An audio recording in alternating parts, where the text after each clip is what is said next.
Imagine that the story of creation is the only thing you know about God. You haven't seen Michelangelo's painting on the Sistine Chapel ceiling. You've never heard a lesson in Sunday school with flannel board figures of God and Adam. You've never read the Gospels or learned about Jesus. All you know about God is contained in the words of the story of creation. Perhaps as you hear those words around the fire where your family gathers to tell stories of who you are and where you've come from. It's the kind of story where words and phrases repeat and repeat, searing the details into your memory so that you'll be able to tell the story to the next generation exactly the way you heard it. And as you listen to your elders handing down the story, you understand that they aren't giving you facts about creation or describing exactly how it happened. They are offering you the meaning behind the facts, something more profound and more true than if the story were factual. Because the story begins in chaos, with a formless void and darkness covering the face of the waters. Water, as you know, is chaos. You need water to live, but you cannot control it. It can fall from the sky in a great torrent and flood your house. It can rise up in huge waves and sink your boat. But a wind from God, the breath of God, the Spirit of God, it's the same word. A wind from God moves over those chaotic waters. God breathes the words, "Let there be light." And there is light. The light comes into being as God speaks. God sees that the light is good. God separates the light from the darkness. God names the light and the darkness. That's the beginning. That's the first day. And the next day, God separates the waters. And the day after that, God gathers the waters under the sky into one place and calls the dry land earth and the water seas. God brings order to the force of chaos. And God sees that the earth and the seas are good.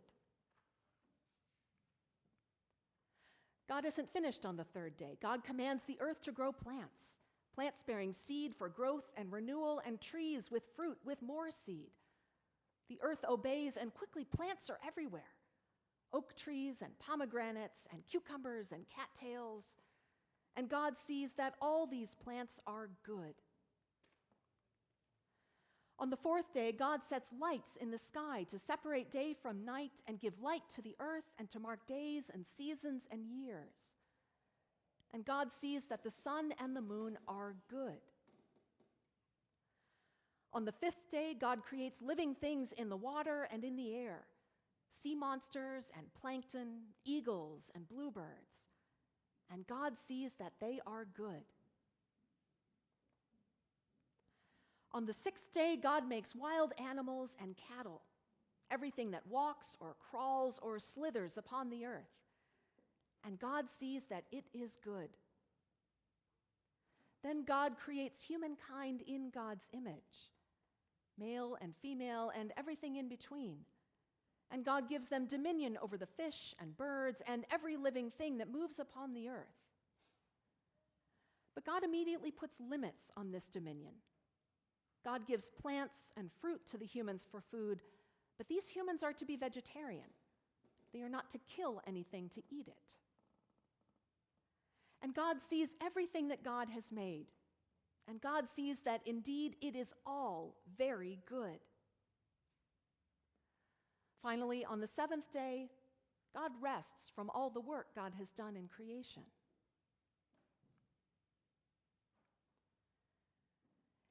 Imagine having heard that story around the fire so many times that you know it by heart.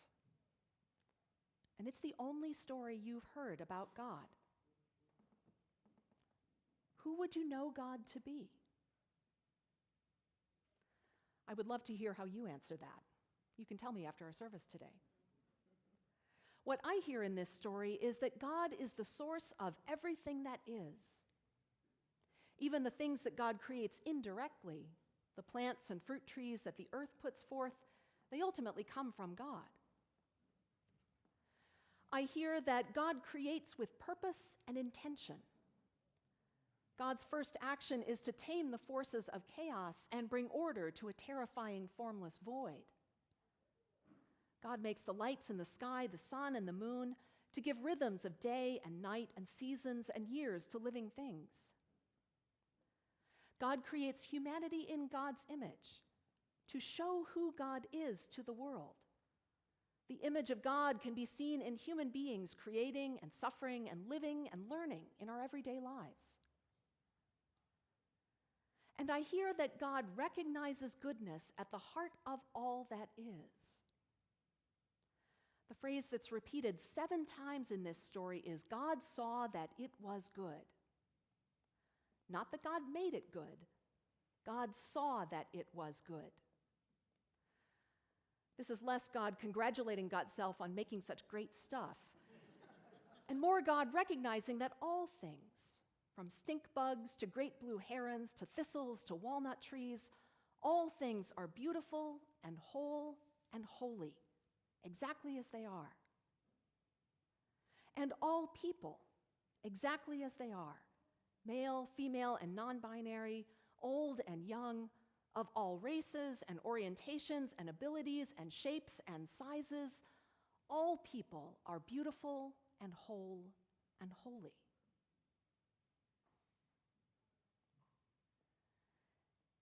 If that's who we know God to be, the source of all that is, the creator who acts with purpose and intention, the one who sees that it is all very good, what does it mean for us to bear the image of God?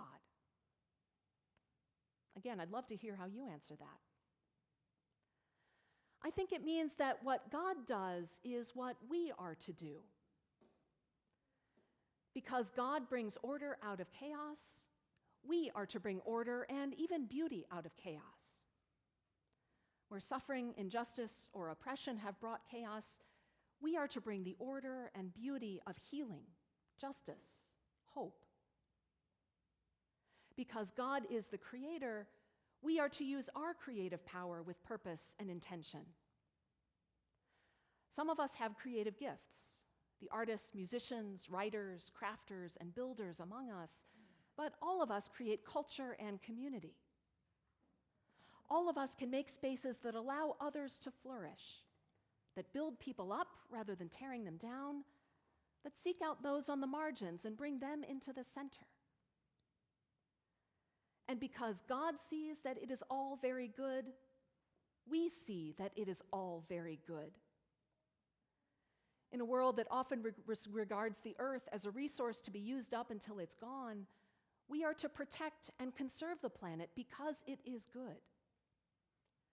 In a society that regards lots of people as less worthy than others, we are to proclaim in word and action that God loves everyone, without exception.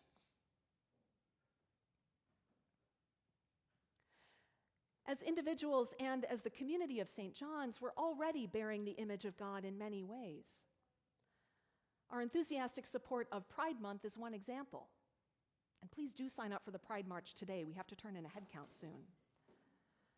Our presence as people of faith at Pride affirms that God sees LGBTQ+ people as very good.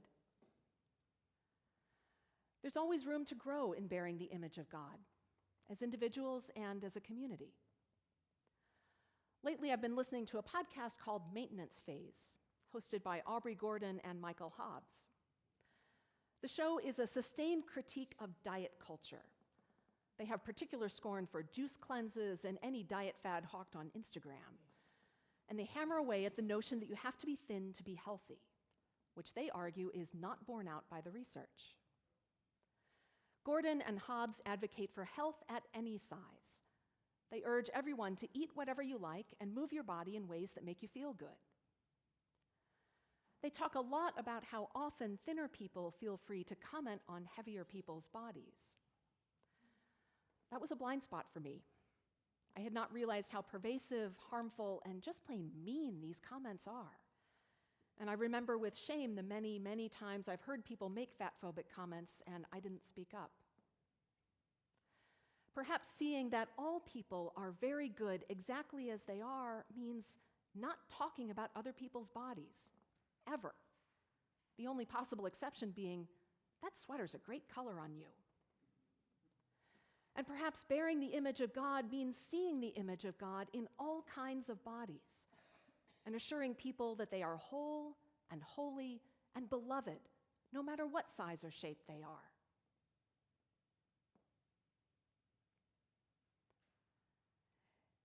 If the story of creation were the only story we knew about God, we would know God as the source of all that is, the creator who acts with purpose and intention, the one who sees us and all things as very good.